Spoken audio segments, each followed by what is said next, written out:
Welcome to the Not On My Watch podcast, where real-life issues facing the family and the church are addressed with bold and uncompromising truth.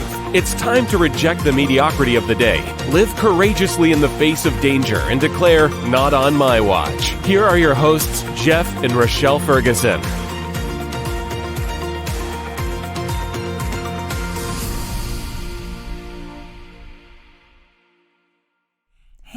Welcome to the Not On My Watch podcast. Yes. First time saying that. And absolutely. That's exciting. So we got some news for you, and we're ready to share it with you. Yes. So this is what we've been talking about. This is what we've been dreaming about. Yeah. This is what we've been alluding to. And we said, hey, something's changing. So podcast, the change of the podcast, but not just the podcast. Yeah, like even just to say that feels like we've been putting in months of work. Yes. We're still really working on it. It's totally not complete yet, but we are nearing the starting line, because it's not a finish line, it's a starting line. A lot of prep work to get to that. And we're launching a complete ministry. Yeah. So this isn't just we're changing the name of our podcast. And you will have noticed some little changes that have been happening. You're going to notice a lot of big changes coming here, even in the next several weeks, months.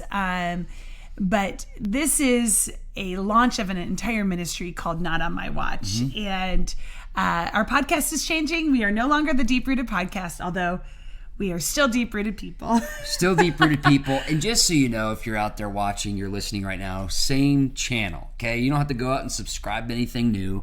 Same channel. Well, make sure you are subscribed. Absolutely. I mean, some people Please aren't. Subscribe. Yeah. Yes. So we're on all the ways to listen. Yes. YouTube, Apple Podcasts, Facebook, lots of ways. It's Not On My Watch. Yep. And so we've got a new look. We're excited. Yep. We're wearing our new t-shirts. I tell you what, I'm loving the t-shirts. I'm loving the new t-shirts. Really excited about that. And we're going to have ways for you to get those here soon. Yes. And we've got a website launching very quickly. So if you're listening to this late, like meaning we're I don't know, we're about a week out from when we are filming this as to when the website should launch. So if you go there and it's not out there yet, sorry, it will be, but it's www.notonmywatch.co. Yes. .co. So. And excited about that. And if you go there again and it's not there yet, check back. So as we launch this, I think it's so important that we frame the why behind what's going on. The why behind the podcast, the why behind the launch of the ministry, I think in a broader way, because really the podcast is just a part of one resource. It's one tool.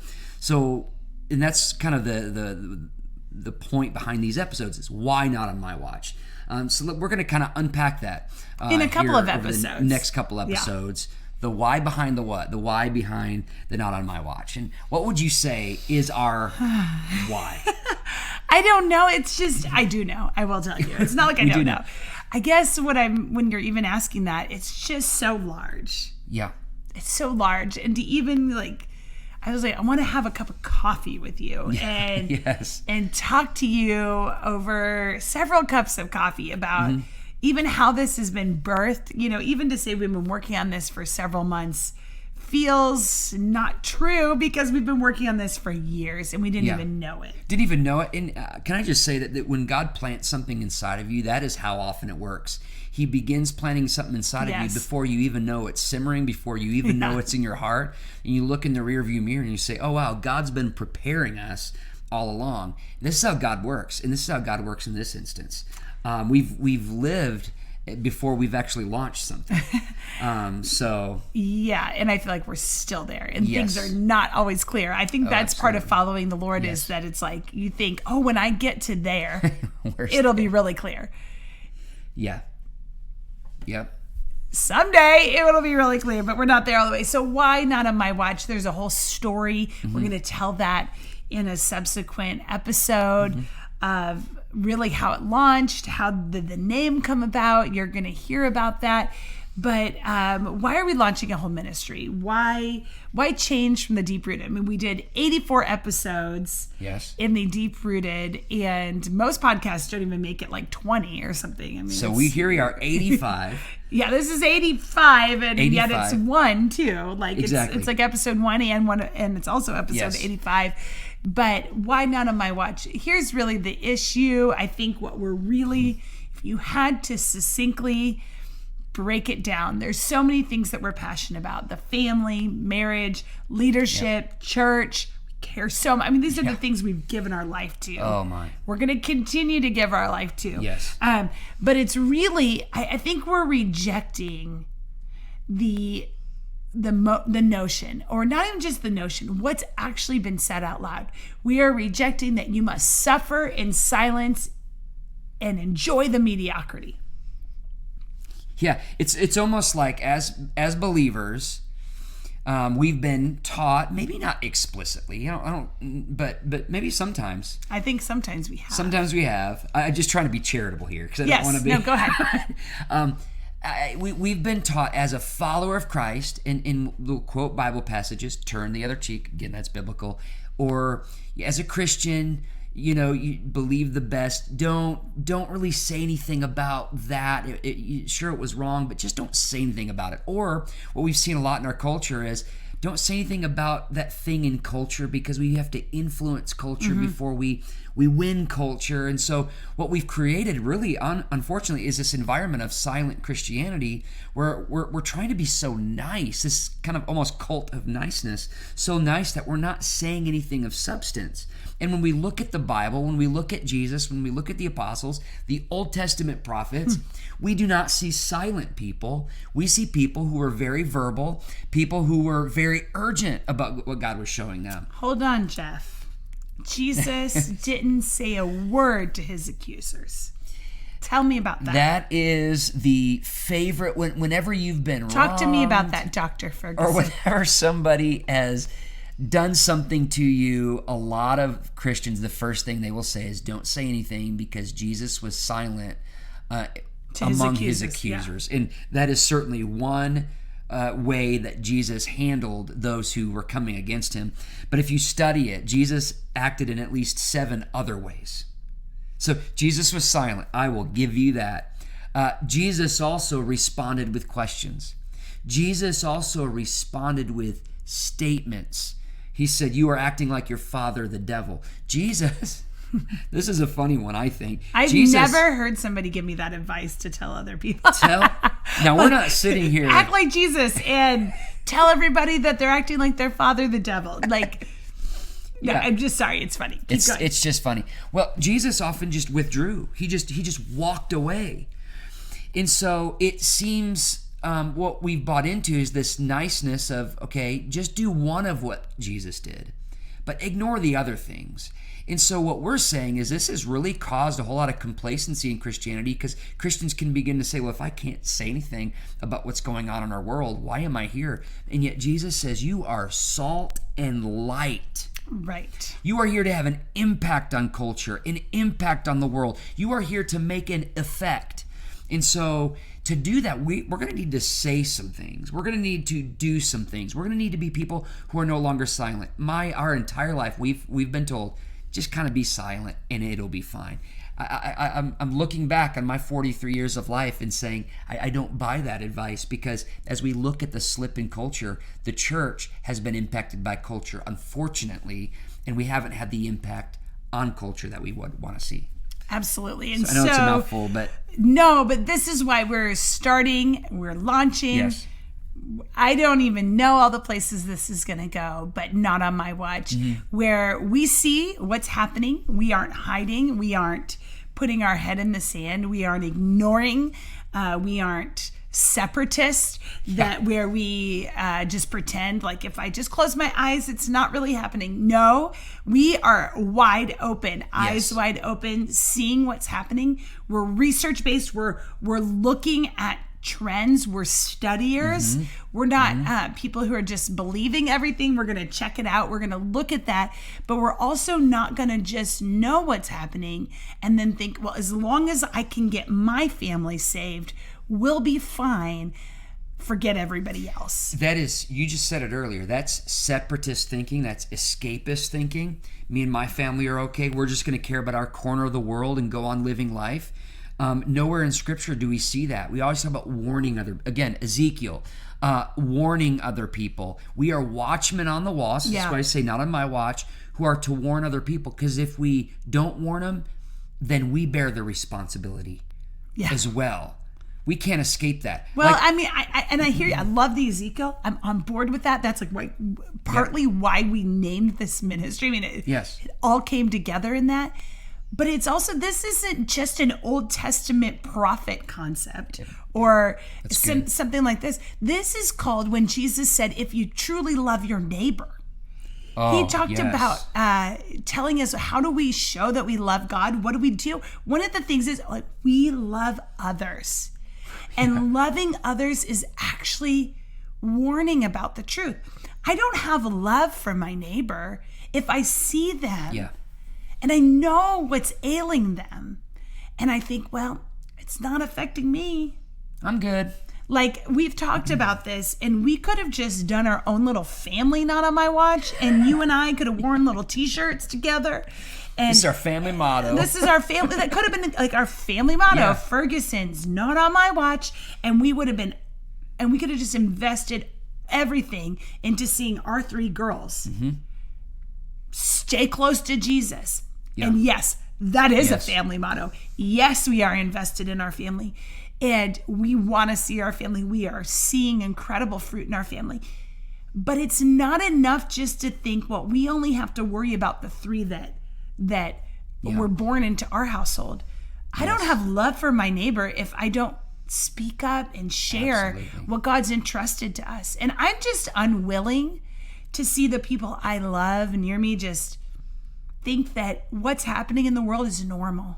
Yeah. It's not normal. God has something greater. In many ways, this ministry has chosen us. This is how God had works with things. Yeah, that's true. Oh, again, man, that's funny. Even in salvation, God chooses us. We didn't choose Him. And so there'd be people we talk to, parents who say, what do I do about this? My child, and then they'll tell a story about how their child has left the faith. What do I do about this in my marriage? They'll talk about their marriage. And we had enough of these conversations to where we realized, okay, maybe God is having us do something about what we're seeing and what we're hearing and what we're weighing in on, rather than just making this a family motto. Let's encourage and equip and empower other people to be watchmen on the wall for the people in their spheres of influence. Absolutely. Like, it's not just we want to be the bold speakers. We want everybody else to be. So I think about this whole culture of silence. The opposite of silence is actually talking. And that's what we want to do. We want to be people who actually talk about the tough issues, the things that other people don't want to talk about. And when you don't talk about things, when you leave them hidden, they actually have control over you. I can't remember who said it. Someone said, whatever you can't talk about owns you. Absolutely. And so true. Absolutely. And so by ignoring things, they don't get better. Yes. You just suppress them. And so we're talking about, we are talking about the things that other people want to keep silent. And because there's actually freedom when you talk about it. But it's not just talking, because a lot of people can be really loud about things that don't matter, like, and I'm not going to go into all that. Do you want me to go into the things that don't matter? Oh, do tell. No, I'm just... I think you can come up with some. Yeah, you can come up with your... But like, rejecting mediocrity, and what that means is not just talking about the low-level things. Some people can be really loud gossipers. That's not what we're talking about. We're talking about truth-telling. Telling the truth. Rejecting mediocrity, but actually talking about the truth. So I can think of a lot of things that you said this ministry sort of found us. Yeah. That's like a whole series, and you're going to be hearing about it. Yeah. But things in our life that have occurred that we didn't ask for. No, in fact, if I would have known about them, I would have prayed again. I would have rebuked them. I would have prayed against them. I would have avoided them. I would have absolutely avoided them. I totally know I would have avoided them. Absolutely. And I know the ways that I could avoid them, like running away, like things like that. Like there could have been things that we could have avoided had we known. But this ministry chose us because basically we've had to die. I'm continuing the process, but of dying to the approval of others. Because if you need other people's approval, you can't tell the truth. Oh, that's good. And so I don't know, when you get baptized in criticism or baptized in, you name it, then you're able, some people get stuck there in bitterness, but also you can come out victorious and be a truth teller. And there's a biblical word for that's called the act of crucifixion. Paul says, I've been crucified with Christ, so that I no longer live, but he lives in me. Christ and I think lives that's in me, part of what this is all about. It's not about us being bolder in us and who we are and our things, but it's being bolder in who Christ is and what he's called us to do, rejecting mediocrity and telling the truth of the gospel. Well, and I think courage begets courage. Yes. Like in my mind. Yep. Like, it's like if you're going to jump off the high dive, you're like, if that kid before me can do it, I can do it. Yes.